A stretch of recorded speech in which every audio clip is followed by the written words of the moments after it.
Hi, everybody. I'm Katie Roome from Periapsis Press, and today I'm doing an indie creator interview with Kaylena Radcliff, author of Mouse, which we have reviewed on Periapsis Press. The link is below in the description, and her new book, Fox, just came out. Hello. Hello. It's good to be here. Thank you so much for joining me.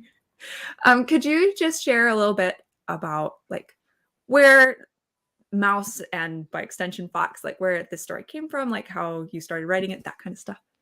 Yeah, so the idea from the story came while I was still in college. So I worked at a manufacturing center as a college student, and it was the first like full-time job that I ever had, and it was 10 hours a day. You were up early, kind of left late, and it was really tedious work. So the summer that I did it was really difficult because it just like felt like it was kind of soul crushing kind of work. Sure. Um, so I started really kind of just imagining scenarios in my head and like, wow, what if I was stuck doing this for the rest of my life? And what if I wasn't paid? What if, because they were actually like a good employer. And I don't want to like, Sure, sure. but like it was just not for me. And so I started kind of spinning this story in my head. And so I came up kind of that was the place where it started was this manufacturing floor. So then I went back to school and I ended up taking a creative writing course.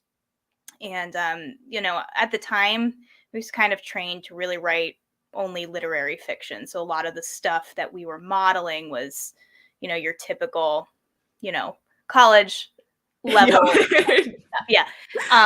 So for the final project for the class, I was like, you know what? I really want to get this idea out. And I wanted to try something that, I wasn't really encouraged to try, but I thought would be different. And so I came up with a short story. And that was where Mouse kind of was born. And the short story starts in the facility and takes us to the point of realizing basically that things are, more nefarious than they seem.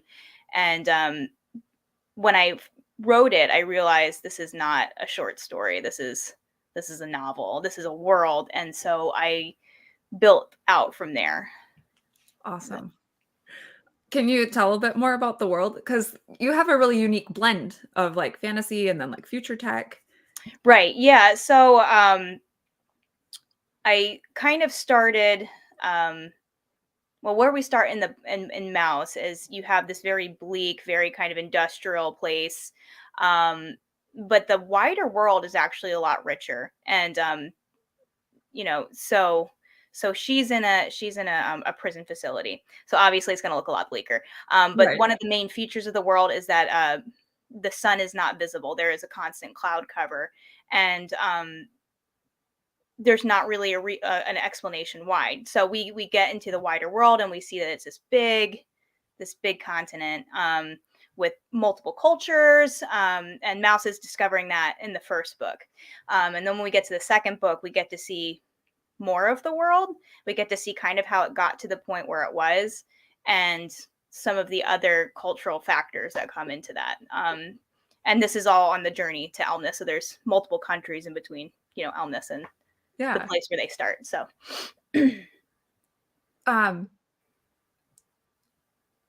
would you I know for marketing purposes, you sort of said it's a dystopian fantasy. Would you say that that is the most accurate way of talking about the book? Because it yeah. might uh sort of set the stage as kind of a Hmm. post advanced civilization, but there's a lot of like monsters and magic powers and those Hmm. kind of elements too. Yeah, I had to figure out how to straddle kind of that line because when a series starts, it's very dystopian. There are experimental things going on. There's this high tech kind of world that she's trapped in while also working with like industrial age stuff. And then you find out the government has access to all of these high tech things that they're using against the people. But then the rest of the world, and as I'm building, there's some more fantastical elements. There's creatures in the world that aren't, you know, they're not like they're, you know, they're made up. They're mythological Yeah, yeah. kind of creatures, and you see more of that in the second book. Um, so it, yeah, I think there's elements that I was able to combine. Um, and as the series goes on, I think we get to see a little bit more of the fantasy elements because we get more into the lore of Elmnas. We get more into the lore of the sword lore, which, you know, comes out only a little bit in the first book. And that was something that I was like really excited to get into, but we kind of had to move. So um, I can see the series over time becoming more fantastical, but it still has those elements of dystopia, of post-apocalyptic kind of narrative as well running through it. So, I Yeah. mean, you read it, so you could tell Yeah. me kind of like the feel that you got. Well, and I think something that I want to bring up from having read it is um, because Mouse starts with her memory loss, the world building is very well metered out, right? Like you start in a small setting, right? Mhm, Small scale prison, like it's a prison.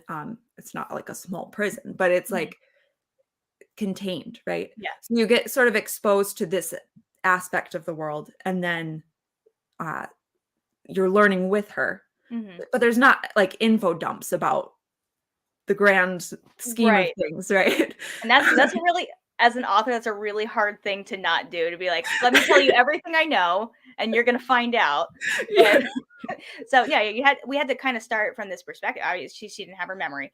So, what she's learning, you're learning at the same time, and that input is, it's supposed to be jarring and confusing and, disorienting. And so she's very disoriented in the first few chapters. Um, and then we get to see some of that worldview coalesce, but it really also helps to, I think, build um her driving purpose is she's discovering these things for the first time and recognizing right off the bat that there's something wrong here, and you know, that becomes a real motive for her as she goes on, and as we go out through the series. I will say there was another author who did this really well. I'm not sure if you're familiar with Brandon. I can't remember his last name. Brandon Barr. He did the Rise of the Seer series. It was also another indie series, but he built this world where there's a universe where there's multiple worlds, but we start on this one small section of a planet, and it's very like medieval and dystopian. And then, but then the world expands, and you have so many other elements, like there's spaceships and there's portals and stuff like that. So it was really cool. And I was kind of writing. I had already written Mouse, and then I had read his series, and I was like, oh, so somebody has done this, and it's not like chaotic. It's Yeah. actually kind of cool. So I would recommend that series too if you haven't had a chance to read Yeah, that. I wrote it down. Thank you. Yeah. I I really appreciate Mouse too. I think that people hear dystopian anything Yeah. and they immediately their minds go to um like I can't remember, what was that one? Oh, they all have stupid names too. After Hunger Games. There was a what is a Divergent That's series. the one. Yeah. But like kind of girl power uh but like belligerent girl power, you know? Yeah. And Mouse, she felt very authentic and likable. Hmm. Like I really appreciated that about her. Um, and I know from the written interview that I did with you, which will be coming soon, should be coming out in the next week on my website, um, that you you kind of have a unique perspective on teenage girls in general. Do you want to talk about that a bit? Yeah, yeah. So my husband, he had been in the ministry. He's still in the ministry, but when he started in the ministry, he was a youth youth pastor. And I served as a youth leader for quite a number of years. And so I spent a lot of time with teenagers and teenage girls especially. And I think it's something too, like when you get older, you forget what it was like to be a teenager, like for real. And like you forget that they're smart, that they're really genuine, that they think deeply about things, and that they don't the way that they react to things is not the way that you often see depicted in fiction. And like, yeah, sometimes they do stupid stuff, but like they recognize that, or they're not just being belligerent just to be belligerent. There's reasons behind it. So when I was developing the character of Mouse, I wanted to create somebody who would react in a typical who would react in a way that would make sense in her settings. Like, um, being in a prison, a mixed prison, you have to survive, and so there's the survival elements there, and so she has to protect herself, and you learn things differently in that kind of environment, and you have to be smart to survive. So she wasn't going to ever look like a dystopian a young adult dystopian female lead. She wasn't going to look like that because I didn't ever see it as logical for her character. Yeah. I feel like that's so with the interesting aspects of the world, and then a character who is likable and relatable. That combo, and and of course where it goes thematically, I feel like Mhm. really makes it stand out in dystopian fiction genre, just because it's a lot more hopeful in a sort of the the world. Even though it's dystopian, there's still new things to discover and explore, and then the main character is so um like refreshing, like sort of restores your hope in young people. I sound like an old maid. But, um, Every ball. um, would you like to talk a little bit about how your worldview sort of impacted like where the story was going, and the thematic route you took? Yeah. I think with the fantasy elements, the one thing that I think always comes into fantasy and really helps define it is that sense of wonder. So there's a sense of wonder in the world, even when things are ugly and things are bad. And I can't help but pulling that in. I think, and it's very much strongly driven by my Christian faith. So I can look at the world, and it's easy to see. You look everywhere you look. There's evil. There's the we say creation groans. All of creation groans, and we see that fallenness, and yet at the same time we see the marks of the creator, and we see his purpose and the way that things were designed and the way that things go in the small and beautiful little graces that we see every day. And I think when you when you're looking for that in your own life, and when you are recognizing um, how good God is, even in the midst of a broken world, that is going to just bleed into your your fiction, whether you want it to or not.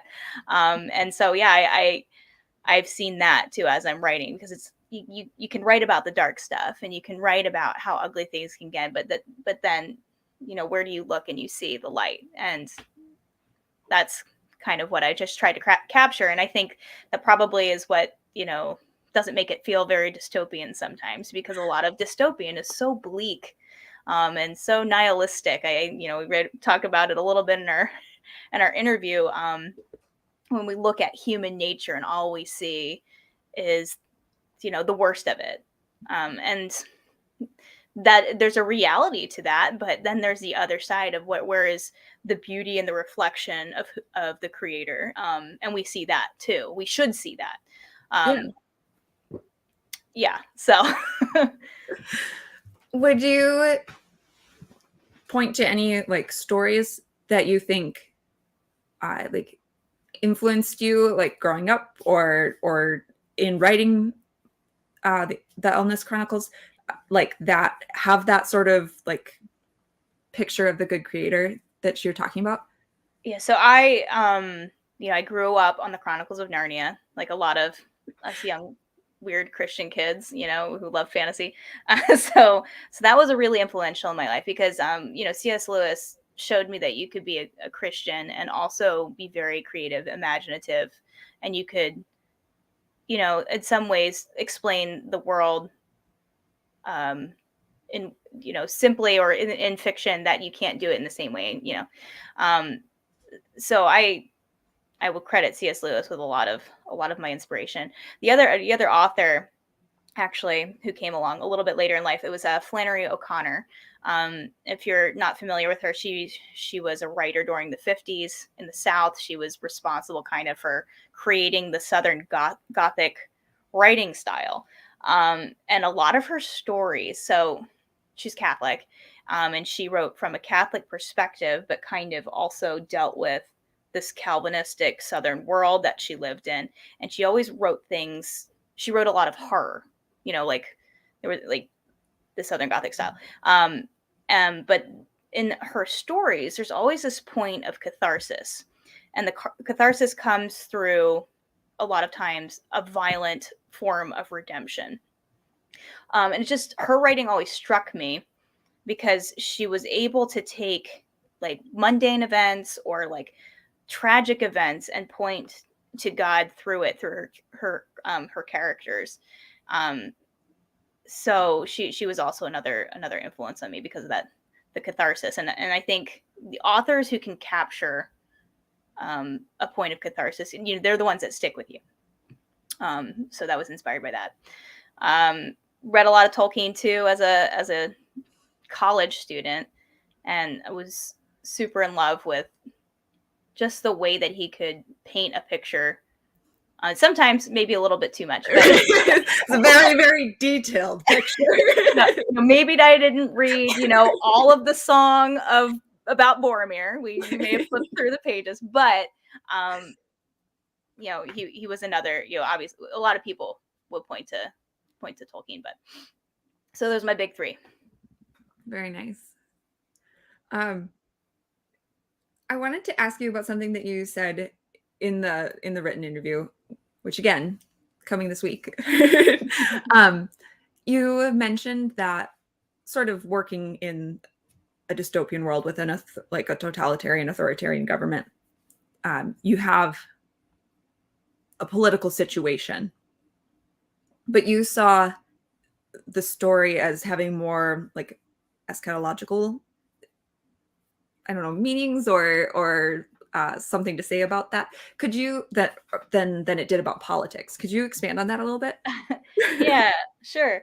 I think when you look at the story of the Bible, you see, it's hard to read it straight through, but if you read it as the story of the way that God redeems us, you look at the rise of empires, the rise of evil, the rise of people doing things that they shouldn't, and then how God intervenes. Um, I think when I look at history, when I look at a lot of the political situations that are present, whatever forms that government is turned towards evil, I think is a natural, in our fallen state, it's a natural way that things go, and yet we see how God is using this. I mean, in the history of Israel, we see how God has used it to bring about the coming of the Messiah, and pointing to the fact that a political power, a political king, a political whatever institution isn't the thing that's going to save you. It has to point to something greater, and so that's kind of what I'm driving at, Sure. without giving too much away. But so I think of the governments kind of more as a device, in a story. They show us that something's wrong, and they show us how wrong it can be. But what does it point to? What does the greater story point to? Okay. Yeah. It's easy to read into dystopian fiction, especially with authoritarianism, Mhm. right? Commentary, on modern politics, like anti-globalization, stuff like that. Mhm. But you would say that it's more about showing that even a government that has like as much control as the government in Mouse does, they can't fix everything. They can't change the human condition, Mhm. and that Yeah. There is a line in the book in Fox, and there is a character who comes up who interacts with Fox and is kind of a mentor to her in her early years. And he says something to her, like she talks about the power of the coalition and how things are and how things will never change. And he points her back to how in the flow of time this is a drop in the bucket, and all those things, even though they seem like they're forever, empires still fall. And so we look at our modern age, we look at our current time, and we say, this is how it is. This is the worst it can get. and it misses so much of history. I've been spending some time. I work for Christian History Magazine. That's my day job. So I spend a lot of time reading history, and you see at the times, during the times of the Reformation, people really believed the world was ending then. And, Luther, part of the reasons why he did some of the things that he did was because he believed the world was ending. And yet it didn't. We still have another, another 500 years forward from that. And I think it just, it has to ground us and say, okay, this might be the worst that things can get. But in the end, Christ wins. And I guess that's what I'm driving at. I don't know. I can't even remember what you asked me in the first part. So, working with Christian history, do you have like a favorite time period or a favorite historical? I mean, I'm gonna be really lame and say the Reformation. It's my favorite. So we spent a lot of time in the Reformation. We did a 5-part series back in 2017 for the 500th Nice. anniversary. Yeah. And it was just fascinating. So many fascinating things happened, and the world was a mess at the time. Like, it really was. Like, the wars that were constantly happening over religion, over land, and I'm like, no wonder these people believed what they did, because and then you have 2/3 of the world dying of the plague at the same time these things are happening. um and then I read something recently where somebody was like, why would you bring children into this world with how awful it is? And I had to laugh, because I'm like, we have it pretty good. That's I true. mean, I'm not going to say it's perfect, obviously, but there's a lot of things to live for. um Yeah, one of the things that I say about fantasy settings, but I feel like this in the world too, is like the greater potential there is for danger and trouble, like there's also like that same greater potential for something wonderful to happen. mhm. um I think that's what draws us to sci-fi and fantasy. But I feel that way about the time of the Reformation, right? Like there's war and there's sickness and there's people standing up for what they believe in like dramatic ways, and thinking hard about things and writing snarky letters to each other. Yeah, yeah. And plus Europe just feels smaller. It does. It does. Everybody's like going to these different countries to stay for a while. Right. Or you get kicked out of Geneva only to be told they want you back. And, Calvin's one of my favorite figures too. So, Whoops. Fun fact: he was paid by Geneva in barrels of wine. That was one of his wages was he would get an allotment of barrels of wine every year. Wow. So I don't know. Not a bad system, maybe. I don't know. I suppose if you could sell it or some, I mean, otherwise you've just got a lot of wine. I imagine it worked as currency because those I'm are sure, yeah, I yeah. suppose.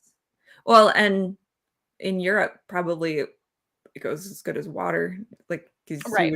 you wouldn't really drink water. Would like, I don't think. I think they had Yeah. water issues. Yes. Yeah, sanitation was a problem. Yeah. That's what I meant. Um, can I ask you, like, why you decided to go, like, the indie route? Part of it was just the resources that I had. So I am through it's an indie publisher. Yeah. So in some ways it's kind of hybrid. Um I do a lot of the stuff that indie authors have to do, a lot of the self-promotion, a lot of the marketing, a lot of the just that stuff, but I do get a little bit of help and don't have to pay for everything, which is a big help because I think is a really big barrier for a lot of people who want to write and who are good at it. If they can't get into a big market, a big publisher, they're kind of either stuck holding on to their work, or they have to figure out a way to fund it. So I kind of am working kind of, I think, in the best of the both worlds right now. And as I build my platform, considering what does it look like going forward, with other series and stuff. How do I do Yeah. that? Yeah. So does the, because you since I wrote my review of Mouse, you've changed the cover, Yes. and I like the new cover a lot. Yeah. Does the, like, indie publisher have a part of that, or Yes. Yeah. So I was able to do some input um, with that and get a little bit more what I wanted it to be. But ultimately, like it would have to be a joint kind of thing. So yeah, I think they're great. I really like both both covers, Mouse and Fox. And I know Lion is gonna be the 3rd one, yep. and I think you said that there was gonna be one more? Yeah. I think hopefully just one more. Kind of depends on how the last one kind of shakes out. I'm about I think I'm halfway through writing it. If I don't have to, you know, make it longer or split it up. But I'm really looking forward to the conclusion. It's just kind of it's getting there. And then you mentioned other stories. Mhm. Do you have ideas Yeah, of where you're gonna go? yeah. So I'm working on kind of a clean adult fantasy right now. It's tentatively called The Tower of Cortico. It's high seas adventure Okay. with a more typical fantasy world. So it's a lot of different fantasy races and more fantastical elements in that with a established magic system. So I've been having fun with that, and I've already had ideas for multiple stories in that world. That the idea would be that the novels would be standalone, but they would be in the same universe. Oh, fun. Um, so I'm almost finished the book. Um, it's just I've been putting off actually finishing it because life, but I'm excited about it. It was a Yeah. lot of fun to write. Um, there's a little bit more romance in it. There's a little bit more humor. Um, so that's always fun. Yeah. Those are elements that are like they're uplifting even when things are like dangerous. So. Yeah. So, would you release that sort of alongside, or, like, would you wait for your Elmnas Chronicles to be done before Yeah, you I think I would, depending on when I can. I actually do want to finish that book first and start working on getting it out there, and it may come out before the last book in the Elmnas Chronicles, and Okay. it'll look a little different. Yeah. And that's if I can get my act together because I don't have it together. You have kids, don't you? I have two, yep, and I homeschool them, so we're together a lot, and And when I'm not homeschooling them, I'm working at my day job, and you know, I have a husband who's now a church planting pastor, so we our all our free time is pretty much filled. Yeah. I'm impressed. So drink a lot of coffee, and don't sleep as much as I should, but um, I'm sitting in a similar place. it does get easier when they get a little older, just so you know. I hope so. I every new stage has been my favorite stage. Um, I really have been enjoying watching my kids discover new things Mhm. and sort of discover things that they can do. Um, I have a 1-year-old and an almost 3-year-old, and you can say it right, but like nobody who doesn't have kids like really kind of, it just sounds cliche, right? Right. But it's like watching them, like a lot of the joy I think stems from like refreshing your discovery of the world, right? Mhm. Like you've seen trees before and you've seen snow before, but like you watch your 1-year-old look out the window and there's an additional foot of snow where before there was grass, right? Like it's uh it instead of just being like, oh, everything they do is hilarious and wondrous, right? Like it's like it's almost like you're seeing someone respond for the first time Mhm. to God's creation, right? Yeah. Like and like the beauty and Yeah. the bigness of it, right? In your sort of mundane life. Right. So when since we brought up kids, do you have, I know like a lot of the like the Iron Age creators are interested in like stories that they can tell their kids. Do you have recommendations like that are great? Like we know like the classics with like C.S. Lewis and Mhm. Tolkien, but like are there other stories that you would point people to, parents? Yeah, so, one series that my daughter is 8, almost 9. One series that we got into and we really loved was Andrew Peterson's, The Wingfeather Saga.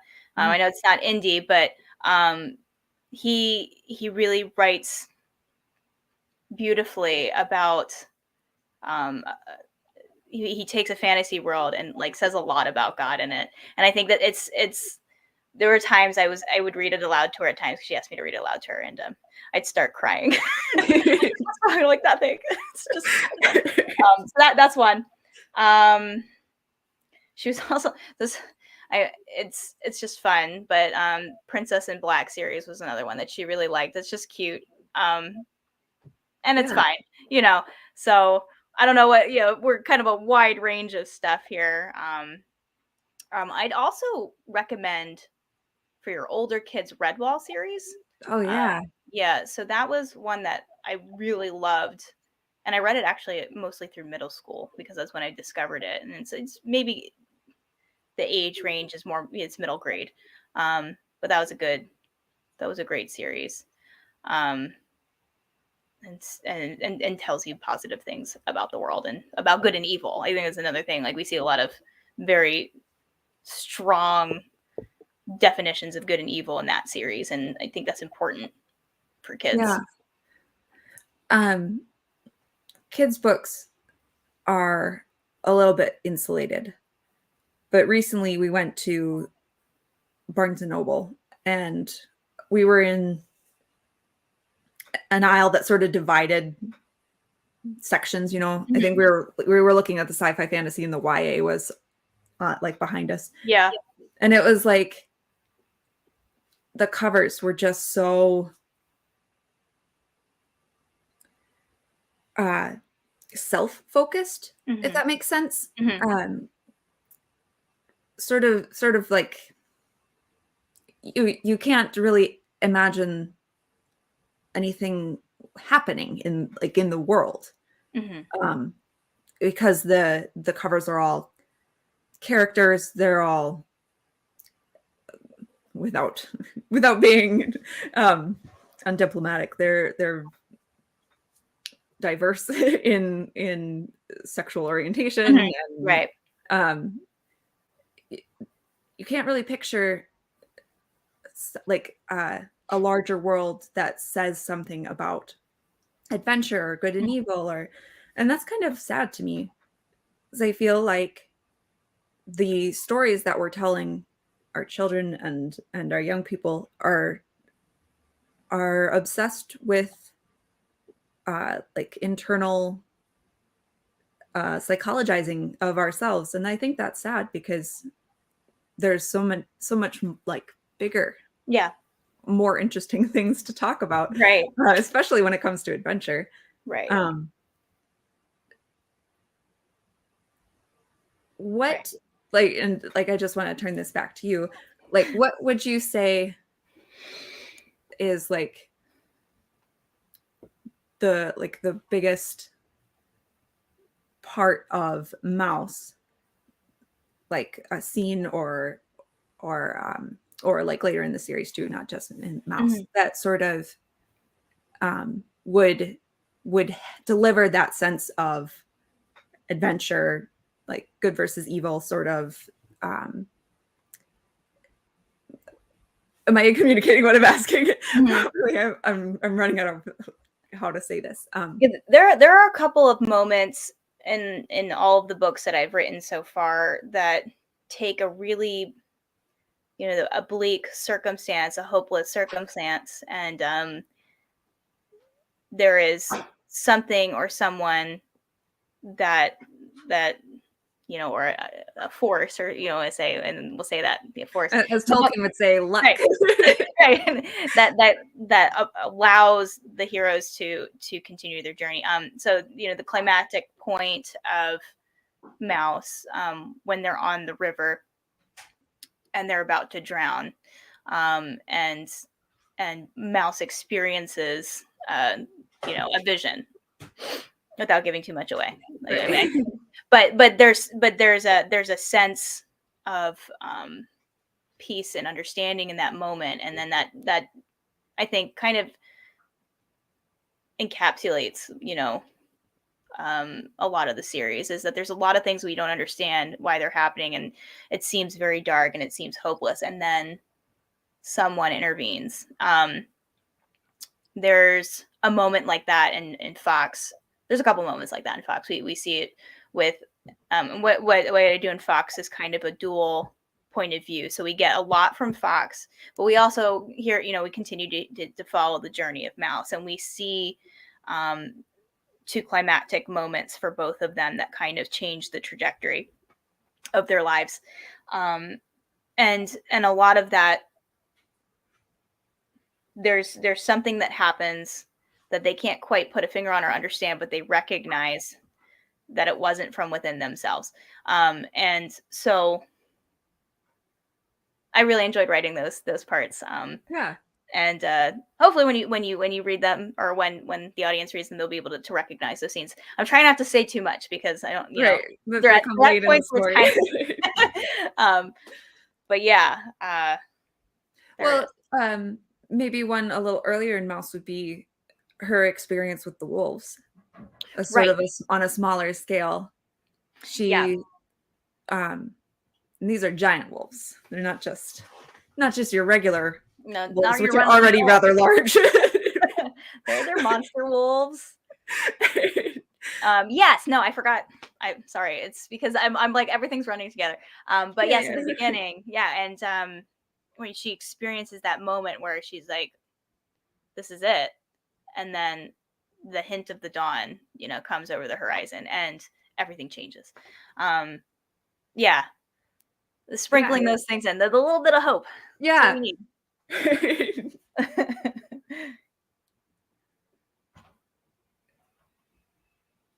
Oh man. Um, you one of the themes that I had talked about in my review for Mouse was like heritage, Mhm. because Mouse has been cut off from that. And one of the things that she wonders is if she's going to regret like pursuing and Mhm. finding out about her past. I just wanted to excuse me, follow up on that Mhm. with you and ask like where that theme came from, Mhm. um, like how you um, how you like pursue that value in your own life, that kind of Mhm. thing. I think, yeah, an aspect, one of the big aspects of that, I think, is how we view suffering in our world, and the purpose of suffering, and if suffering is worth it. Um, what Mouse is realizing as a lot of her past is being uncovered is that it is painful. What happened to her was evil, was traumatic, and learning about it, remembering it, discovering it could, you know, for for anyone could potentially be um, very difficult and hard to swallow, hard to bear. But then there's also this aspect that knowing that something happened, learning about it, processing it, um, and recognizing its place in your life is just as important. Um, I don't know. I just feel like in this world, we typically want to spare, like, the best thing that in modern culture we say the best thing you can do is spare somebody suffering. That is kind of the whatever the spirit of the age. Yeah, Limiting suffering is what's the most important thing, and that's not been, I think, the belief for really any other time frame that I can think of, yeah, because suffering was an accepted part of life. We people recognize that bad things were going to happen. It was more about what why are these bad things happening, and how do we live well in the midst of suffering. Um, and so that was a big thing I think I was thinking about when I was writing it. Is sure. how do we and I'm a Protestant, but I think Protestants typically don't always have like the best theology of suffering, because we've I don't know, maybe it's a cultural thing that we've kind of imbibed, or Sure. but people will ask, well, why do bad things happen? And we in evangelical culture, maybe we don't always have the best answers for that. Whereas I think some of the more rooted historical traditions will be able to say, here's what here's what the church fathers and mothers had said. Here's how they lived in the midst of times of suffering, and here's what the church has said, or here's what the Bible has said. Um, so yeah, all that to say that I think that's something that I wanted to explore in my work. Yeah, How do we deal with that, and how do we even when we know we're going to experience pain, how do we work through it? So that was one aspect, and I think the other thing is identity, um, and how identity forms us. Um, or where we find our identity. And so what are we finding our identity in? And that is that is the big question of the age, isn't it? Like, where is your identity, and what's the most important part of your identity, and how does it form you, and how does it influence who you are going to be? Um, and so in Mouse's journey, she's discovering who she is. She has to figure out her identity through piecing together her past and the journey that she's on moving forward. And I think all those threads are important. Um, and um, being able to see her purpose in the future has a lot to do with where she came from.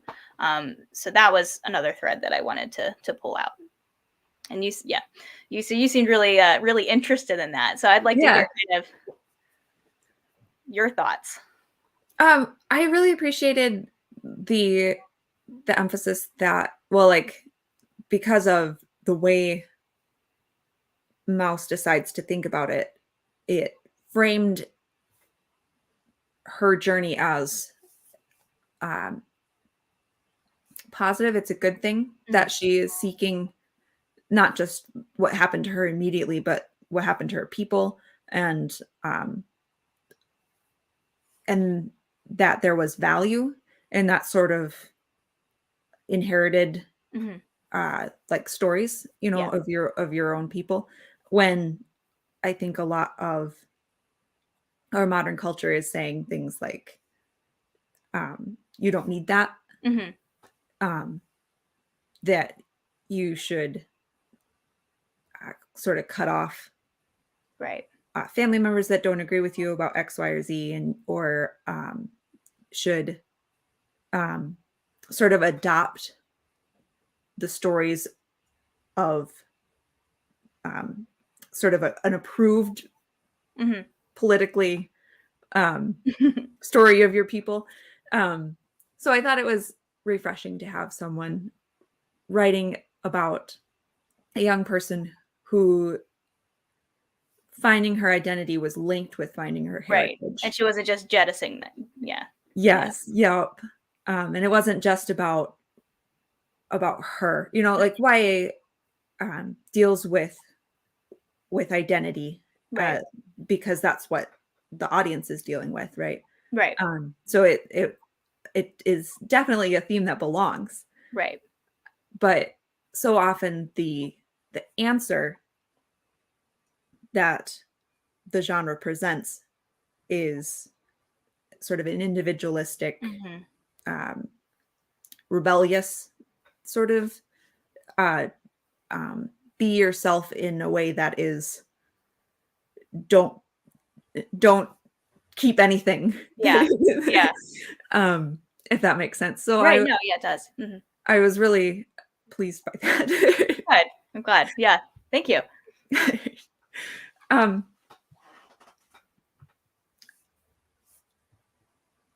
I think I've got burned through everything that I had prepped.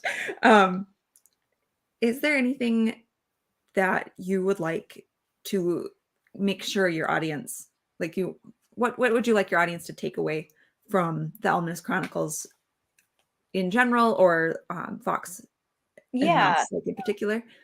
Um. So I think see a little bit in the written interview, but I talk about hope. Um. It's an important aspect to the story.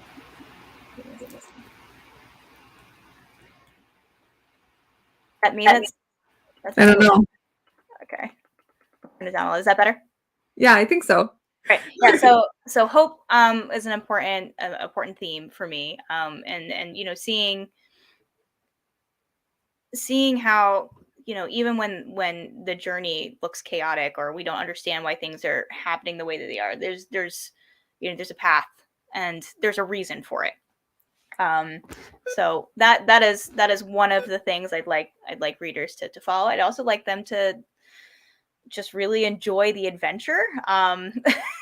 There's a lot of, so Fox gets, it broadens the world. We get to meet new characters. We get to go new places. Um, and I'm excited about that because I get to bring in different people from the world who have seen things and experienced things differently, and see how they fit into the story of getting to Elmnas, and seeing how the fulfillment of kind of the there's a, I don't know, I think it's the prophecy doesn't come out until book 2, or that we actually, so there is a prophecy, and Spoilers. yeah, so it comes in, and seeing how these things kind of fit together, and so those are my two things, I guess. Awesome. Yeah. I really appreciate you taking the time to talk with me, especially I know it's a little bit earlier than it used to be. I used to do 10:30, but Yeah, so it's 11:21 here. The good news is I'd still be awake at this point, so you're not keeping me from well, that's good. bed. It's a little bit different being awake in your own house and being like on for other people. Yeah, I'm not in my jammies, so. Yep, yep. Yeah, well, And thank you. again, the link to I I don't know if I put the link to the book in the description. I will fix that. Link to my review is in the description, and the link to her book is in the review. link to her Twitter and to her website are both there as well. And if you want to see more of what she's doing, she was also in our Christmas. Yep, and I also do have this like kind of novelette that's a more sci-fi space opera kind of thing. That is a short read, and it's only 99 cents, but nice. you can check that out as well, and that's a fun one. So what's that one called? The Canaan Project. All right, I will check that one out. Thank you so much. Thank you, and I have a good night. Yep, good night.